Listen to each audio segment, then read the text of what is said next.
Hey guys, my name is Ray, and today's the day that we finally got the first episode of Season 7, and it did not fall short of expectations. So let's go into this. We have a lot to talk about.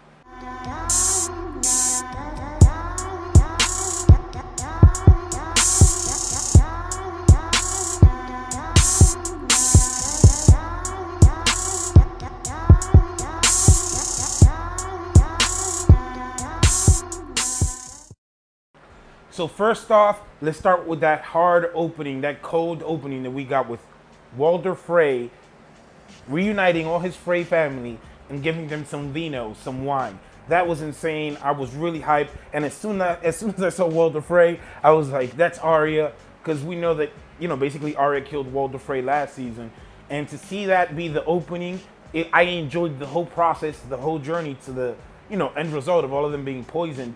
And then Arya just looked like such a badass. I really enjoyed it. And it's interesting, a lot of the Arya scenes that we saw in the trailers seem to have happened already in the first episode. And if you saw what's coming up in the next episode, we have something really, really dope for Arya coming up. I'm super excited. And let's move on to our next point. Like, when I saw this second thing, I was just like, what? After the opening, we see the freaking White Walkers and the Night King and the Army of the Dead. As soon as I saw that fog, you guys will see it in my reaction. I was like, yo, this is the Army of the Dead. It looks insane. And we actually got confirmed something that a lot of people were speculating when we saw this photo of the eye. It looked like a giant, and guess what? The White Walkers have multiple giants on their side, and that is going to be interesting because the Cold Winds are coming, the Cold Winds of Winter, and guess what? They coming with giants. There are giant winds. And it kind of even makes you think about the whole horn of Jormon that will lift giants from the earth. So stay tuned for that. And, let's just move on to our next thing because we have so much to talk about in this video. Next up, I wanted to talk about something that I've been talking about for the last year, that it was going to be an interesting dynamic between Jon and Sansa. Now, in this episode, we see the power struggle already between Jon and Sansa. And it doesn't seem as hard and hostile as I thought it would be right now. But it is really bad. Not that it isn't bad, but it's pretty bad. We see that basically Sansa's questioning every decision that Jon makes, especially when it comes as to what they're supposed to do with the castles of the Umbers and Karstarks. And when you look at the actress who's playing Alice Karstark outside of the show, she looks like an adult. But the way that she looks in the show is just like a scared youth, you know what I mean? And the same with Lord Karstark. With Lord Umber. So it was interesting. Jon was smart, I think. I also think that, Sansa was making a sound, she had a sound opinion of what they could do. But at the end of the day, it is Jon's decision. And Jon, let it be known that he was going to be the one to basically, make the choice as to what they were going to do next. Something that was very, very interesting to me about the whole Sansa thing was the fact that she is putting up a fight against Jon. She's questioning Jon. But it doesn't seem that it's because Littlefinger is telling her, which is a very interesting point that we have to make, right? For example, we see that she is questioning Jon, but when Littlefinger is talking to her, like, are you happy? And she's like, I'm here with, and at her home, she's safe. Brienne is there to protect her. So she's good. She's Gucci.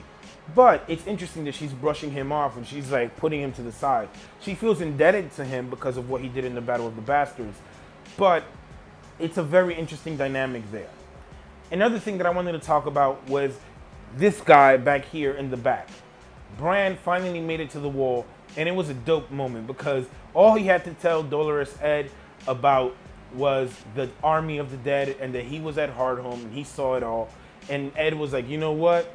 I believe you, bro. Ed don't want no part of that. Something that was really, really cool to me and interesting, and I think that this is going to help the character of the Hound a lot in the upcoming season, or in this season, and make him progress a bit more. It's interesting, right? Because we got a lot from the Hound this episode, a lot more than I even would have thought we would have gotten from the Hound. And basically, when I saw that clip of the father and daughter that the Hound robbed, I was like, oh, that's interesting. Why are they showing that? And then we see why. It's the sad truth that winter is coming, and basically the Hound kind of fucked this family over. He stole them and robbed them of their silver, it seemed like they did not have anything to eat. And like Beric said, the father killed his daughter and killed himself so that they wouldn't starve and suffer. Now, if you want Game of Thrones to be dark, I don't think it could get any darker than that. Something interesting to see is that the Hound is still kind of resisting this whole R'hllor and Lord of Light thing, which to me is funny as hell. And I'm very interested to see where it goes, because as we saw, he had a Stannis moment and he looked into the flames and he saw a vision, which I believe is Eastwatch by the Sea, one of the castles at the wall. And he was talking about the White Walkers basically going through, you know, the wall.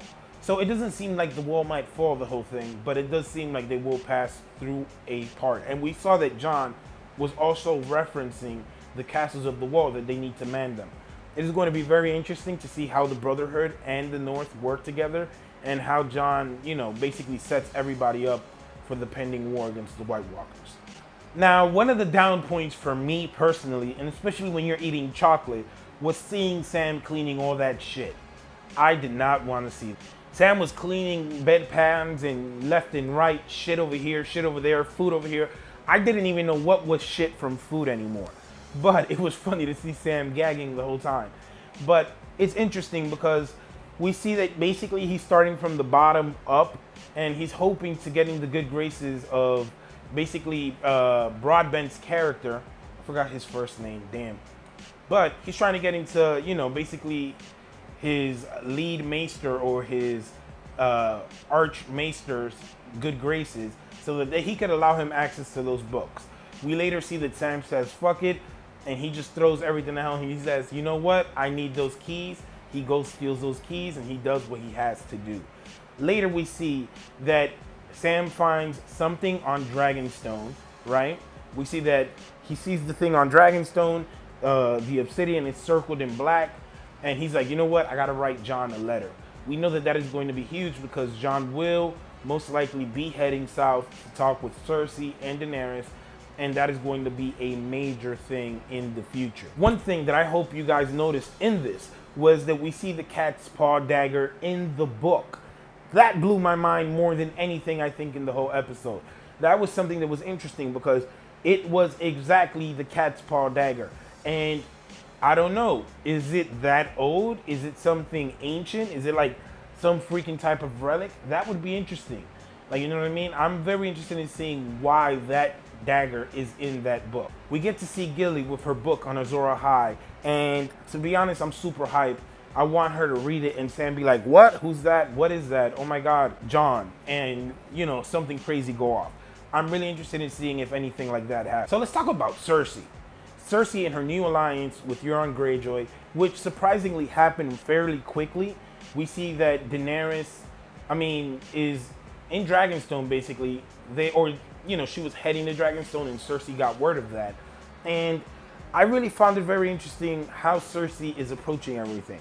You know what I mean? She knows she has to get into an alliance with Euron, but she doesn't trust him. So that's very smart of Cersei, because we know that Euron is untrustworthy. I like the way that they're portraying him in this season. It kind of gives me that Bronn vibe a little bit. He's kind of funny. You know, he said that little two-hand thing for Jaime, you know what I mean? Him and Jaime going back and forth in front of everybody. He also even stepped on the steps and the mountain. We saw that the mountain don't play. So that'll be interesting to see down the line if Euron gets a bit more tamed or just crazier and crazier. Another thing that I wanted to talk about was Ed Sheeran. We see that Arya meets Ed Sheeran, who is a Lannister soldier. And we know that Arya wants revenge on everything Lannister, Frey, and anybody who's done her wrong. And she's very hesitant. You could see it in her face, you know, when she approaches them. It's interesting to see how she got cool with them, and their swords were far away. She kind of let her guard down a bit. You know, she liked the song that they were singing and whatnot. It was a dope cameo, a really cool cameo. Maybe the best cameo by anybody famous this season. So then let's move on to Daenerys finally getting to Dragonstone. She finally makes it to Dragonstone, and to be honest, to me, this whole part was kind of underwhelming to me. I felt like you leave it till the end, you name the whole episode Dragonstone. I didn't feel anything for it. Like, now that I have a moment to think about it, it was interesting watching it, but I was a bit underwhelmed by it.